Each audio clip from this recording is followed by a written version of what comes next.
The last time I checked, $155 trillion flows across these markets globally, so I think there's enough. Just like people that are behind Algorand and HBAR, they simply say, guys, there's so much money in this ecosystem, the digital asset space is just getting started, there's going to be many winners, just like there's many companies today that are competing. We need that cooperation and competition, that co-opetition.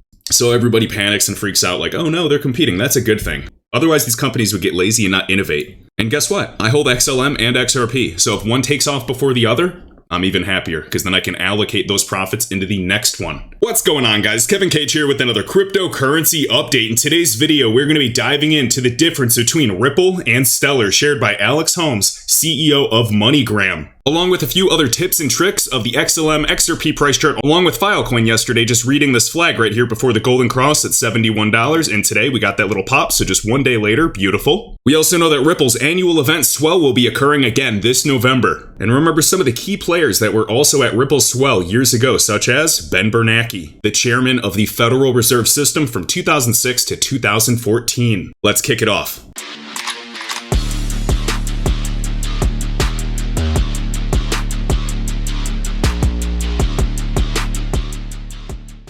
All right, feeling great this morning. Started off with a good coffee and read a few white papers, and now this is Alex Holmes, CEO of MoneyGram. Now, as we recall, he has been on numerous times with Miss Julia Chatterley on CNN talking about how they are a forward-thinking, progressive type of company that is utilizing blockchain technology. And yes, they have used XRP in the past. They had a successful partnership. I know that nobody's happy with the lawsuit between Ripple and the SEC, but this is just part of the game. So let's listen to his opinion right here about 1-minute clip edifying the difference between Ripple and Stellar, specifically XRP and XLM, the two digital assets. Shared by Digital Assets Daily, Alex Holmes clearly simplifies the difference between Ripple and Stellar, as we often do. Different focus, different lanes. Now, that's not to mean that they are not competing in some degree, but I often do say that they're, yes, brother and sister.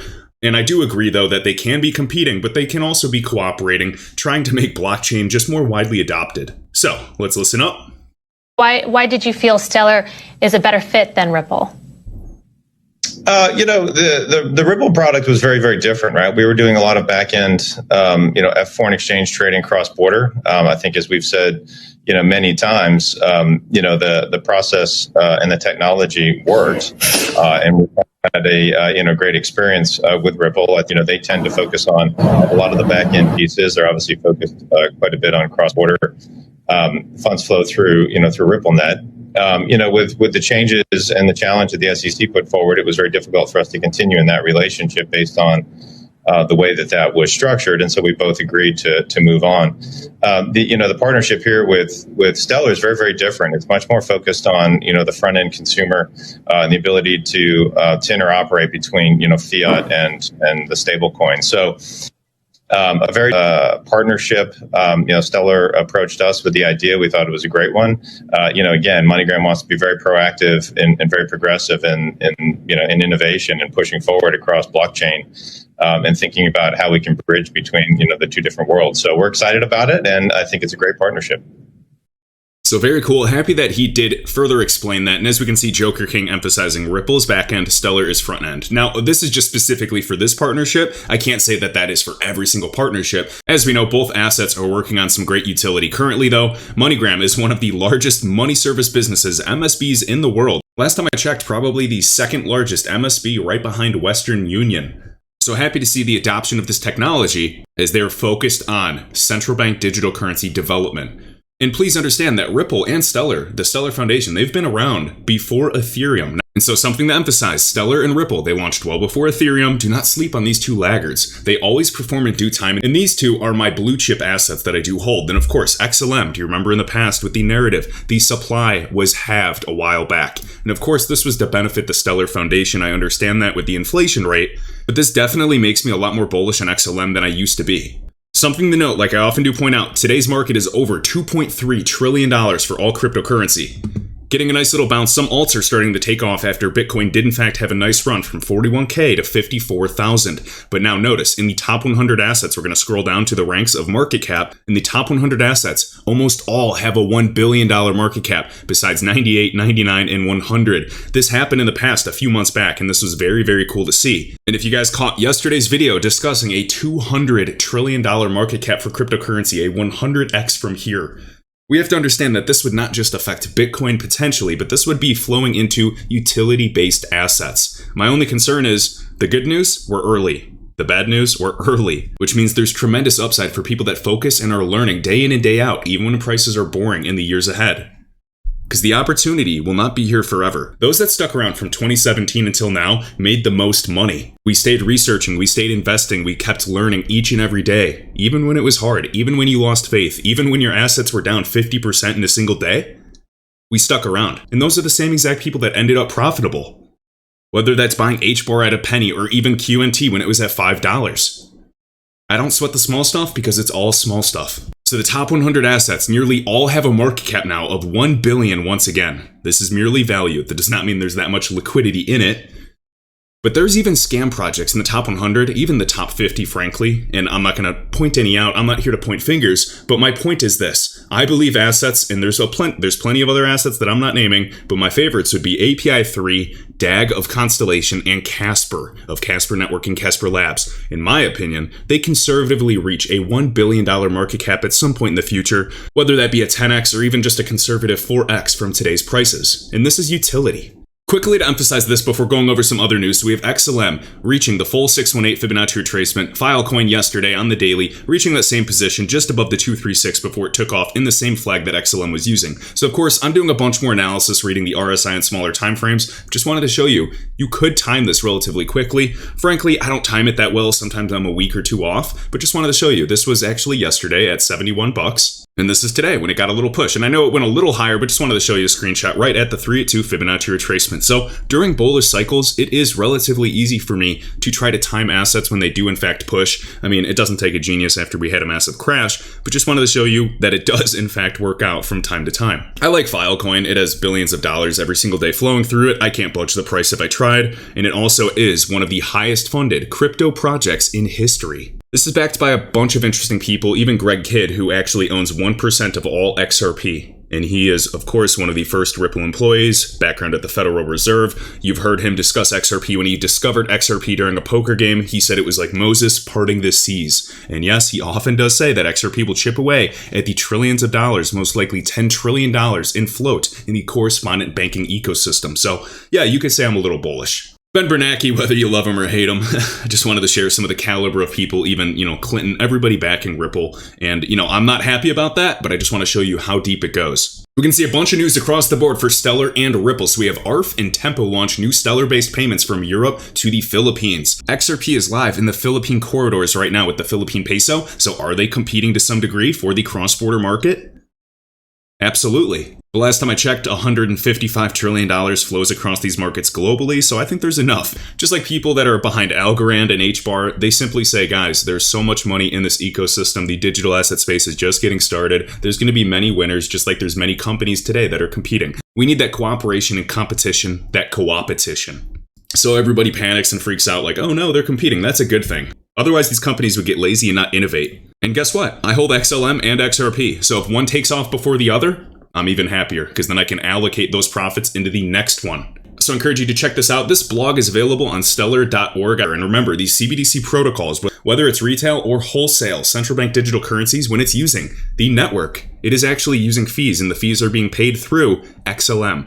So remember, there is utility in actually driving the price of these tokens up over time. Even Crypto Eddie highlighting right here, announced back on Monday. So new Stellar-based cross-border payment solution from Europe to the Philippines using a global treasury integrating USDC, US dollar coin of Circle, which is a big firm that I believe will go public, just like Coinbase has gone public, along with a 1-to-1 peg stablecoin in US dollar, the euro, the Japanese yen, the Singapore dollar, and even the Turkish lira, which is another remittance corridor that these groups are absolutely competing for. Available on the Stellar blog, just wanted to share this beautiful infographic. I know you guys have seen all the news of API3, and I'm telling you, this is a gem. I know the price hasn't budged yet, but this is exactly how it felt when I was buying QNT at $5, and today it's at $300, just a few years later. Backed by Digital Currency Group, which also owns Grayscale. If it ever gets added to that fund, oh baby, CoinDesk controls all the news media sources we see.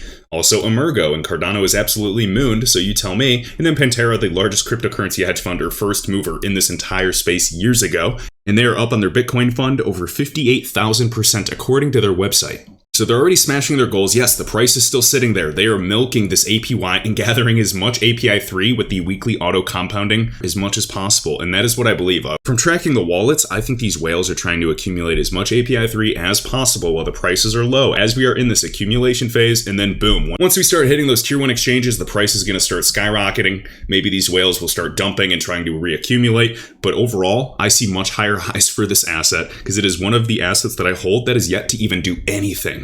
And the average person's only going to buy API3 or other assets like this after they've already gone up 10x. Remember, they're already connected to 400 APIs, including HSBC, which is one of the largest banks in the world, spoken on the Ethereum Alliance YouTube channel. With a 10-year partnership, this is something that has longevity. They don't care about marketing, they care about professionalism and adoption. And if you guys haven't seen this news, they're joining forces with El Salvador. Just like, remember, all the hype with Bitcoin and El Salvador, even making these announcements, well, API3 is involved. Maybe I don't care about trading Bitcoin to make money in this space, but I'm absolutely interested in API3. This is shared by the Open Bank Project. And this is the bank in El Salvador, created back in 1935. We can even see CoinDesk, which is also owned by Digital Currency Group that invested into API3, is sharing this article. El Salvador's state-owned bank right here taps 4 crypto startups to boost financial inclusion with Bitcoin. Let's check this out really quick. And as you can see, API3. Head of banking at API3, who also said the Central Bank of El Salvador and the government officials were a part of the exploratory talks. This asset's still a baby in my opinion and is a long-term hold. This is not financial advice, guys, but this is some of the fundamental common sense research I do. And it's using a DAO, which is a DAO, a decentralized autonomous organization. We're going to see more and more of these, just like we are seeing in the state of Wyoming. Anyways, highly recommend checking out API3, and they have some great video interviews available. Remember, just like I say, assets are rotating. Look on the daily, look on any other time frame, and you can see that they're coiling around that P pivot of the Fibonacci pivots before they take off. We saw XLM get that push. We got Filecoin. Let's see, XRP's at what, $1.07 today? I believe it easily pushes up to $1.20 in the near future. So time will tell. As we know, VPN, shared by Real XRP Boy, accepts Ripple, the first true Bitcoin competitor. This is a 2013 post. These throwbacks are fun to read. Highly recommend checking this out if you do have time. And yes, it gets very, very interesting. And the reason that I share some of this old news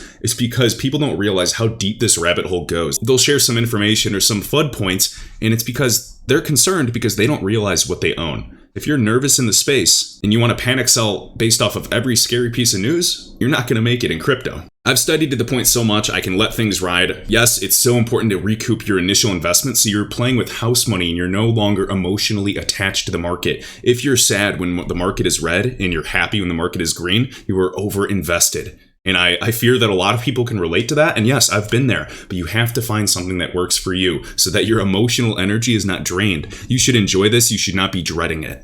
And also QNB, this is older news now, just a couple days ago, but they partner with Ripple. And funny enough, QNB, just like shared by Leonidas, was at Ripple's Swell event, their annual event years ago. And now they're unraveling this whole strategy to take over the MENA region, MENA, the Middle East and Northern Africa area. All thanks to Navin Gupta, the managing director. And he is an absolute beast. This strategic partner teaming up with QNB is going to be very, very exciting. Notice in Turkey. So remember, the Turkish lira, we've shown the volume that is moving through the Turkish lira via XRP, and I think it's just getting started. This is a big remittance corridor, and it is in a very strategic position. And so when you go to fiatleak.com/XRP, currently at $1.07, pretty low volume right now. I want you to look at this TRY. This is the Turkish lira. You can look at the ZAR, the South African rand. I also don't know why the other day I was talking about small caps, like couple $100 million market cap. I accidentally called them micro caps, so my bad. Sometimes doing these videos, one take uncut, I often ramble a bit. So remember, QNB initially piloting Ripple's global financial network, RippleNet, based out of Turkey, ranked as the most valuable bank brand in the Middle East and Africa. Just a reminder, the regional headquarters of Ripple is actually in Dubai. Now remember, this is a fintech hub, a financial technology hub with hundreds. I believe they said like 2,000 FIs are based in this location. And I think that's a great position, obviously, to strategically network. And I know a lot of us say it is like winning the lottery in slow motion. And Navin Gupta of Ripple is an absolute beast. I love his videos, his interviews. If you guys can catch any of those shared by Bank XRP, Leonidas, all these great XRP researchers, highly recommend it.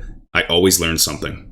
Also, we have shared by this gentleman, so fascinating story from Travis Waldron. So Facebook has monopolized communications globally to the point where Monday's brief outage, remember, Facebook and Instagram were down, even WhatsApp, their outage actually brought some countries to a halt. This is emphasizing the issue of centralized systems with no backup, no redundancy. That cannot happen in the future of data, communications, storage, especially finance. So So if anything, this is edifying the importance of decentralized systems and technology. Cough, cough, DLT, HBAR, Algo, XRP, anything in between. This is the future.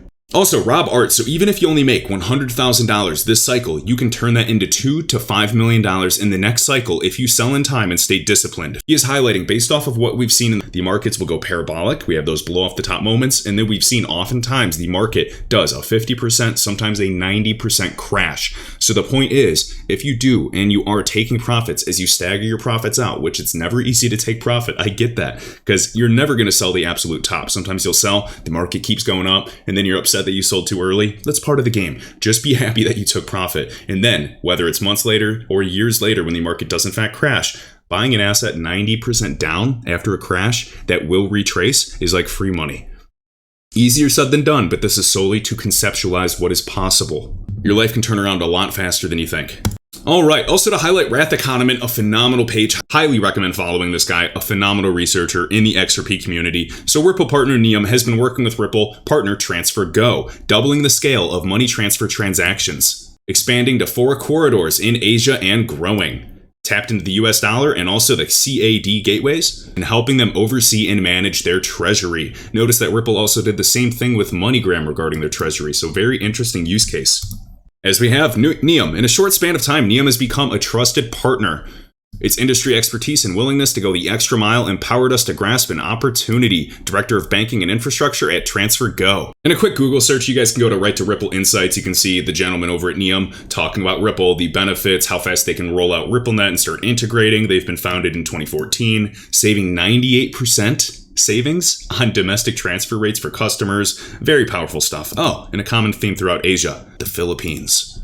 A very key remittance corridor where there's a lot of fees and issues. So there's friction, and of course, Stellar, Ripple, they're tackling that. Even on Neum's website, nium.com, pay out to 100 countries and 60 plus currencies. So a perfect multi-currency partner, 65 plus countries right there in real-time delivery, 24/7 payment processing, FX funding. Seems like the perfect customer for both Stellar and Ripple. And last but not least, I'm beyond excited for the iTrustCapital mobile application. They're also going to be lowering their monthly fees. I have a crypto Roth IRA with this platform. I know James Rule XRP put his entire 401k with Coca-Cola into XRP essentially at the bottom. I wish I was that lucky, but beyond powerful, and they're adding a bunch of assets. In the United States, if you are trading crypto like myself, it's 30-40% in taxes. That sucks. But with these platforms, it is 0% with a Roth IRA. So meaning, when XRP, when XLM, when any other asset takes off, and of course that is what we speculate, I will be paying 0% in taxes by leveraging platforms like this that are available. We did a great interview with Daniel Martin over at iTrustCapital just the other day discussing the Spark airdrop. And of course, I can see the balance of Spark I'll be getting in my iTrustCapital account. And we have 1 month free with promo code kevincage. Remember, in every video description, all services I actively use, including the FAQs, are available. Hope you guys enjoyed, and I'll catch you in the next one.